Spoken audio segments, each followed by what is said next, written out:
Welcome in, Braves Today, bravestoday.com. He's Lindsay Crosby. I'm Ben Taylor. It's all brought to you by Active Wealth Management. Stay tuned for that read because I'm telling you, we got a little something for you this time around. We have switched it up quite a bit, and so yours truly is going to try to get through it.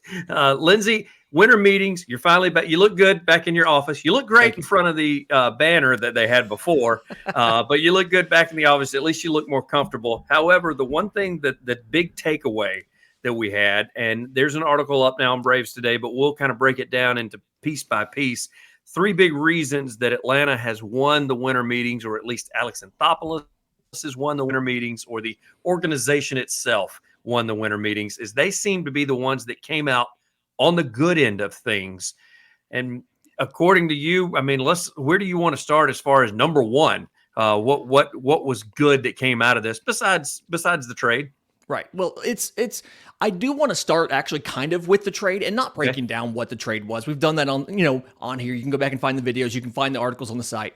But what the trade ended up doing for Atlanta. So if you look at the contractual control for your position players now, Atlanta has not only every non-pitcher position on the diamond locked up long-term, but for every single one of those positions other than left field, Atlanta also knows exactly how much those guys will cost through the life of the contract. So it's not only just ridiculous that they have all 8 spots with long-term contracts, but knowing exactly how much those guys will make, right? So Orlando Arcia signed through 2026. I'm assuming the club options get picked up. So 2026, $2 million. Ozzie Albies through 27 at $7 million. Travis d'Arnaud and Sean Murphy, 25 and 29, respectively, $8 and $15 million. Ronald Acuna Jr. through 28 at $17 million. Michael Harris through 2032 at $20 million is the max on his club options. Michael Harris Jr. is going to hit, or Michael Harris II is going to retire as a Brave. Yeah. And then I said Junior, sorry, second. And then Austin Riley and Matt Olson both at $22 million. Riley's through 2033, Olson's through 2030. And you have Kellick and Vaughn Grissom through 2029. The only thing there is you just don't know what their salaries will be because they will both eventually hit arbitration eligibility. But for a team to have this much certainty with costs is unprecedented. And we kind of heard Anthopoulos say this at the winter meetings because you had those other 7 spots locked up. They were able to go out and take on the salary of a Gonzales, which they moved some of that, to take on an Evan White, to take a chance on a guy like Kellick, because like we talked about on here, you don't need him to carry the offense. He can bat 7th or 8th in the lineup, and it's perfectly fine if he bats 100 or if he bats 300. It doesn't matter. Atlanta's still going to win 95 games. Like having 7 guys gave them the ability to go out and take a chance on a guy like him, and now having 8 guys makes me feel like now they have the ability to go out if they want to and take a chance on pitching in the future or whatever else it might be. And it's just kind of unprecedented to see this in Major League Baseball. I can't think of a time in the free agency era when this has been true, like when this has actually happened. It really solidifies, there's some of those 90 teams, they kept the pitching staff in place. Right. And then you still had your typical Chipper over there at third. Before that, you had Pendleton over there at third, and then you ended up bringing in Chipper at third. You kept pretty much a lot of the same outfielders at that time. You had your battleships, right? Your biggest of the big, but you swapped a lot of other guys around them. And this seems like what AA is trying to do here. Get your base, build around your base, and so you can stay solid. Get back to Kellick a little bit. I had somebody DM me and they said, well, what are your expectations? I said just what you said. I said, look, I said this with Olson last year. You give me a 260 to 270 guy with 40 home runs and I'm happy. Now, with Kellick, I'm not expecting 40 home runs, but you give me a 220 to 260 guy with Kellick with 15 to 20 bombs, and then you sprinkle in some Grissom if they do decide to platoon, and you give me 220 to 260 out of him with another 10 to 15 bombs, I'm perfectly okay with that. That's 30-plus home runs out of the left field position. That's averaging probably 250, 260 batting average. It's like you just said, you're winning 90-plus games with that easily. Yeah, you're winning 90 plus games if he doesn't do that. That's what's really cool. Like, it might be the difference in winning 95 or 100 at the end of the day, what your left fielder does. But even then, like, that's probably not actually the case. It's this lineup's so good that it doesn't. What I like about this is Kellick's kind of been on the record about feeling the pressure of the draft position that he had, and then getting moved in that big deal that the Mets and the Mariners made, and then trying to help carry the load offensively in Seattle, and it wore on him. Doesn't have to happen here, right? And that kind of takes me into the second point that I wanted to make in there, was about how Atlanta's developed a strategy, and I need to flesh this out into a bigger piece, but Atlanta's developed a strategy of, and Anthopoulos did a good job here, rather than like having to panic and go out and grab a guy or make a splash addition or just target indiscriminate like left fielders in general. Atlanta's continued to stick with the strategy of, we're going to go out and get specific players. We're going to target specific guys. And Anthopoulos said this. He's like, we didn't look for a left fielder. We looked for Jared Kellick. We didn't work on a lefty reliever. We worked on Aaron Bummer. They have been going and finding guys either via trade or in free agency that are undervalued because of the situation they were in, right? And they're able to either take a guy like Ronaldo Lopez. Everybody probably didn't think he was as good as we think he actually is, because the White Sox were a dumpster fire last year. We trade for Aaron Bummer. They're not happy with his performance versus his contract because the team was a dumpster fire. We think he's better than what they thought he was. Sean Murphy, Matt Olson from the Oakland A's. They were so happy to get into a good winning organization that they signed arguably below market extensions when we traded for them. Pierce Johnson from the Rockies last year. His stats were atrocious when we traded for him, and he was amazing down the stretch because he was in a bad situation. And so you were knocked out of the NLDS in 2 straight years by the Phillies. Obviously not great, but like Alex Anthopoulos didn't panic. He didn't go out and try to throw a ton of stuff at the Padres for Juan Soto or all that stuff. He just kind of stayed with the course and continued this trend of going and getting all of these undervalued players and putting them into a much better situation where they should perform much better in Atlanta. And like, it's honestly, I think the best contract Atlanta has is Alex Anthopoulos's. Like, I don't think there's any contract more valuable than whatever we're paying him to run this team.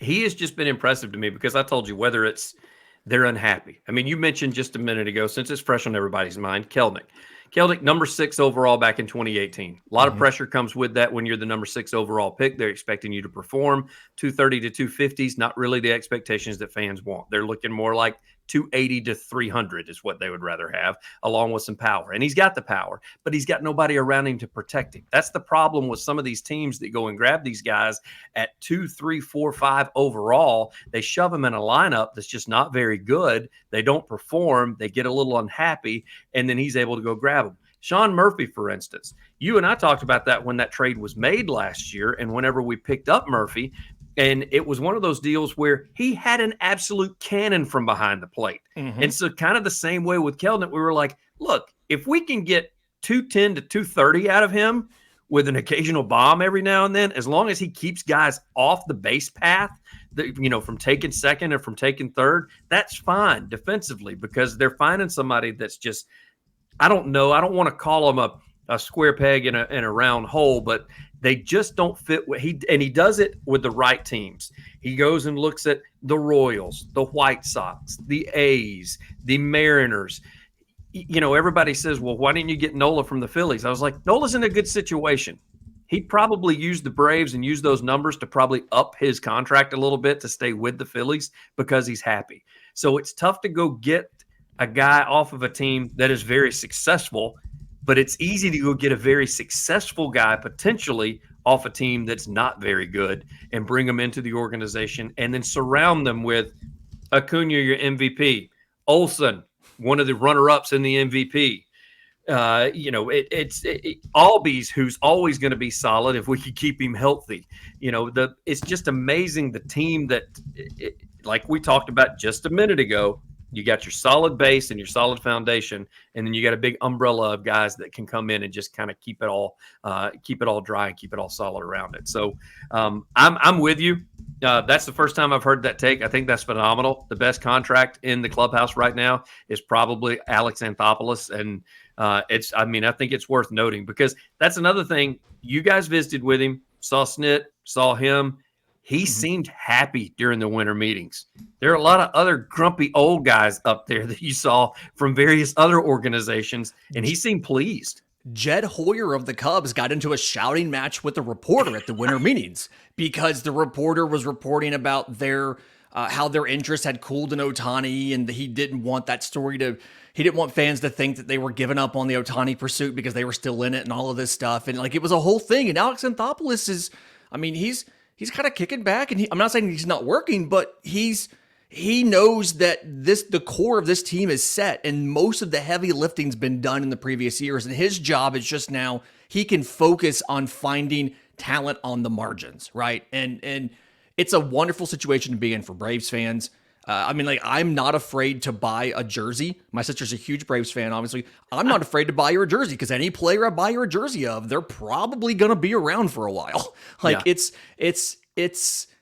sometimes don't necessarily know if everybody appreciates how unique this is. Yeah, it's something that seems to be unprecedented. It's all brought to you by Active Wealth Management. Go to annuity360.net for your free book. Ford will have that for you. Call Ford, your own nationwide Peak 10 illustration, so you can learn how you can get 20% immediate income account bonus, as well as 8% annual interest growth and 340% participation with the leading index. You can really make 3.5 times what the proprietary index does. 8% guaranteed interest each year, higher than bank CD rates. Call Ford. He will explain that to you. Go to activewealth.com. Learn how you can work with Ford and his Active Wealth team. You'll be glad you did. His number, you ready? 770-685-1777. Lucky sevens, all within that number. Again, 770-685-1777. And tell Ford we said hello. Again, brought to you by Active Wealth Management. If you still want that free book, go to annuity360.net,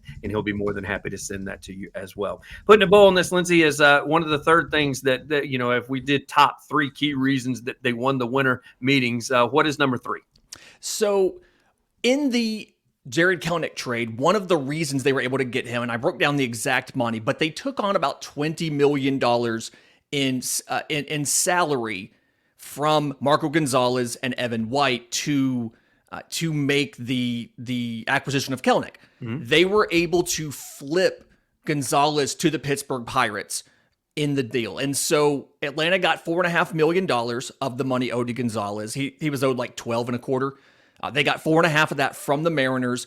Atlanta is sending some amount of cash to the Pirates to pay down the money owed on the deal. But the whole big thing was for Gonzales to be a guy who's coming off of a kind of a scary thing. He had surgery for a nerve issue in his forearm, didn't have great peripherals, and owed a lot of money. Atlanta was not only able to move him, but to move him and relieve the salary cost that they had to pay. And this is big because we project to be, we're in the competitive balance tax for the second straight year. Anthopoulos said he was aware of that. It was fine. They don't actively concern themselves with where they are in the CBT. They pay attention to it because they're going to have to come up with the cash to pay the penalty. But their priority is cash payroll. How much cash is going out the door? They have to make sure they keep an eye on that. And to be able to get rid of some of that salary obligation to Gonzales so quickly means that now they have more flexibility for whatever that last move is going to be. He said they're done at left field now. They've got Kellick, they've got Grissom. He said that they'd still be interested in adding the right starter at the right price, and he volunteered this unsolicited. He said, or another bullpen arm. And so kind of what that tells me is it's all kind of around Ronaldo Lopez. If they find a starter that they like, Lopez stays in the bullpen. If they can't necessarily find the right starter that they need to go after, It feels like they're instead going to say, all right, Lopez can be in the rotation. We'll get another piece in the bullpen to supplement it. So they're being he's mindful of the money, and he was able to get rid of that obligation rather quickly when that was a big part of the deal to get Kellick was you have to take on this salary. Well, we got rid of a lot of it like within 2 days. And that's just to get somebody to take him and be like, yeah, we'll take on most of that contract too. Big deal. And for a player to be named later, of course, along with sending some cash, I'm kind of curious if they've got their eye on somebody, if they've looked in their farm system to see what they may have sitting down there. So as I understand, and I haven't gotten complete confirmation of this, as I understand it, Atlanta was considering somebody in the Rule 5 draft, and the Pirates were going to grab somebody and send him to Atlanta to complete that deal. I think that they passed on that. The Pirates passed on the selection, and I don't know if that was going to be the player to be named later or not. That's what you see that a lot. Mm-hmm. And so there's been some speculation that was going to be the player to be named later. Who is it going to be down the road? I don't quite know. But I thought that was interesting too. There was a couple players I could have seen Atlanta trying to get. Obviously, if they do it through the Rule 5 draft and it's that player to be named later, it changes the rules on Atlanta having to keep them all season or not. So looked like they had something they were trying to cook up. Couldn't quite work out. But either way, curious to see who that guy is down the road. It's always a fun process, the player to be named later. I think that the key thing is getting rid of that cash that was out there and moving Gonzales. By the way, those that have jumped in the chat and they've talked about, okay, so you bring in a pitcher and then you get rid of them and then you don't. I'm telling y'all, the pitching is a little bit better than what we probably are giving it credit for. Everybody is having recency bias and looking at the postseason when Morton was injured, when Fried was not at his best. Strider had an off game as well. Well, a couple of off games as well. Actually, he had a first couple of innings that were good. I think the pitching is going to be where it needs to be. As Lindsay just said, I'm okay with them going and getting that bullpen piece to give those starters a little more rest when we get into game 160 and plus postseason, that you still got some guys that have some fresh arms, because that seems to be what it was this past year, was injuries and arms that just got fatigued. Yeah, and it was something where if you look at how many starters Atlanta had to use last year, you used 13. You had 16 different guys start games for you. 13 of those were starters and 3 were relievers. But if you also look at what Atlanta's done as far as bringing in depth pieces, things like that, you have a lot of pitchers that you can use for the back half. Darius Vines, Alan Winans, some of the prospects, things like that. You also have brought Angel Perdomo is back. Ian Anderson's due back from Tommy John in the second half. Yep. We were told he would go out on a rehab assignment. The goal is right around the All-Star break to go out on a rehab assignment, potentially have him in the rotation by August. And then whatever happens with the top prospects, AJ Smith-Shawver, Hurston Waldrop. Waldrop will be invited to spring training. I got that out of Anthopoulos. Mm-hmm. It feels like they're confident that they'll have some more availability of guys who are coming back from injury in that second half. And then you still have the ability to supplement at the deadline. So they think they have enough pitching to make it to that second half of the year. And then depending on health and effectiveness, they can decide, do we need to go get a starter at the deadline, or can we count on the guys coming back instead to carry us into the postseason? So they have flexibility here. In other words, do we need to find somebody like we found with Han that's unhappy where he is and bring him in and let him be a hero for a couple of games at least? So there you go. Looking forward to it. Lindsay, as always, I greatly appreciate it, my man. It was all been brought to you by Active Wealth Management. Go to nudie360.net for your free book. He's Lindsay Crosby. I'm Ben Taylor. Lindsay, thank you, sir. Thanks, buddy.